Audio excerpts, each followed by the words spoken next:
It's bad luck to catch a fish on your first cast of the day. And my GoPro on my chesty just died. You walk up, you make your first cast, boom, you caught a fish. Yeah, it's fun.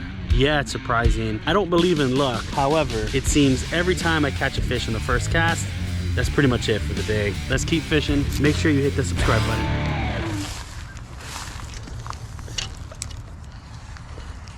First cast. I turned my chesty on and for some reason it says battery's low and it turned off.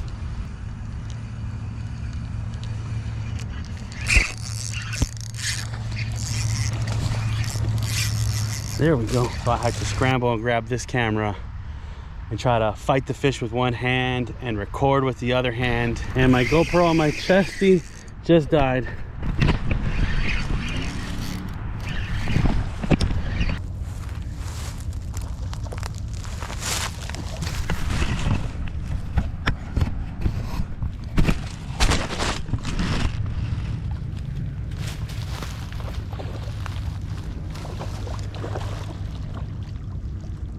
It's not as big as I thought, but it's still, it's not as big as I thought, but he's got some shoulders on him. Oh boy.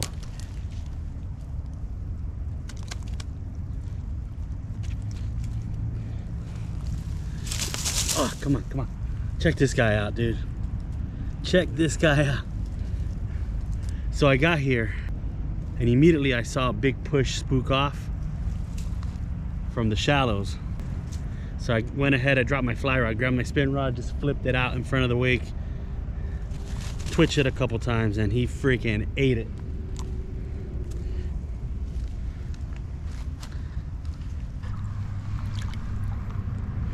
There he goes. There he goes.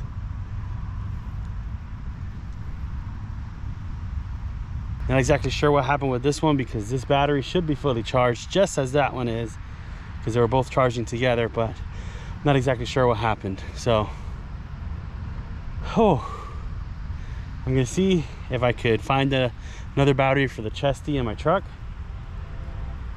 and come back out and see if I catch anything else, because that was freaking epic. Let's see, there's a little cove back here. I know there's a culvert somewhere down here that leads to something. Not exactly sure where it is, but or where it leads to, but it's somewhere down here. Can't see because the sun's already going down. Visibility isn't the greatest, but I know it's in this area. It is a 7-foot medium, maybe even a medium light, custom built rod by Sewell Custom Rods. This is a carbon hybrid. I've had this thing for many years. I actually won this in a fishing tournament in the raffle at least 10 years ago, and this thing is awesome. Now I have bent this little hook keeper and I did lose a guide on it recently, but this thing just works. It is a 7-foot rod, which I like for fishing this type of stuff. When I'm fishing the bank or fishing canals, it's great. If I do use it on the skiff quite a bit when I'm fishing a spin rod, which is not too often, but typically when I used to fish the spin rod a lot, particularly for bonefish, I would use a 7'6" medium light rod that would allow me to toss a weightless shrimp, rigged weedless, way out there. So the good thing about this rod is that it's light action. I could easily fling out a cast out there and put the lure exactly where I want it with little effort. I'm using the 2500 Penn Battle 2. I got this reel when I sold my boat. I sold my Heron 16 back in 2020. The guy's like, oh, here's a couple extra reels. Here's a couple reels I'll toss in with the cash for the boat purchase. And this thing's been great.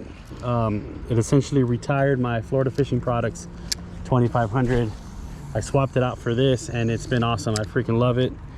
It's bulletproof. There's nothing crazy about it. It just simply gets the job done. You don't hear any crazy sounds coming from it like my Stratic or my Florida Fishing Products reel. In their defense, that Florida Fishing Products reel I have, it is the very first iteration of reel that ever came out with. I believe it's the Osprey, the very first version. And my Stratic is an FI Shimano Stratic 3000 that is like 15 years old. So I swapped it out for this just because it was a brand new reel, but it's been working great. Again, I don't spin fish too often. I seem to be using it more often now just because the water temps are colder, making it more difficult for these fish with the fly rod. But keeping this, you know, handy has proven to catch me more fish. And again, I am a purist when it comes to fly fishing, is why I use a 5-weight for a lot of stuff. But I've been having a lot of fun tossing these NLBNs on this thing, I'm not gonna lie. I went through about 10 years where I didn't pick up a single spin rod.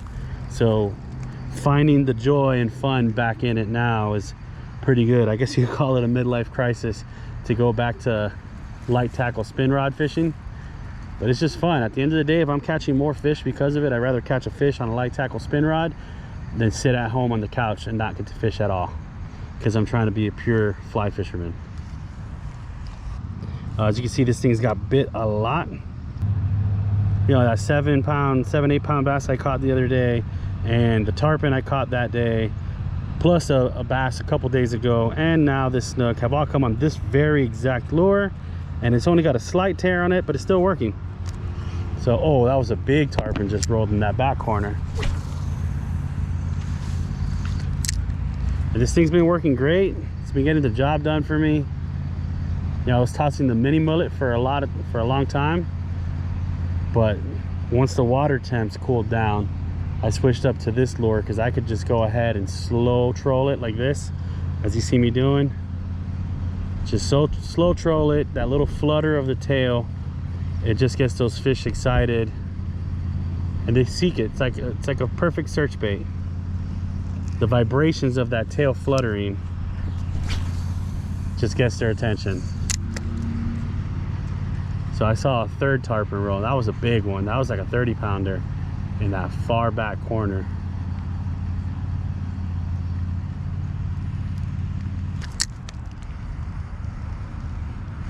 Oh, here we go. Oh, did he come off? He came off. Little tiny tarpon, way out there though. Hey, I'll take it. These tarpon are finally biting again. That was another little 12-incher, so seems to be there's a school of them out there. He ate it like 2 times, finally got the hook in him for a split second, but he ended up coming off. I just got bit again. You know, they're hitting it, but they're so little that I guess this hook is too big for them, because I just got bit again. I jumped a couple of tarpon, but they spit the hook because they were tiny. They were about 10 to 12 inches. Let's keep fishing. Thanks for watching, and make sure you hit the subscribe button.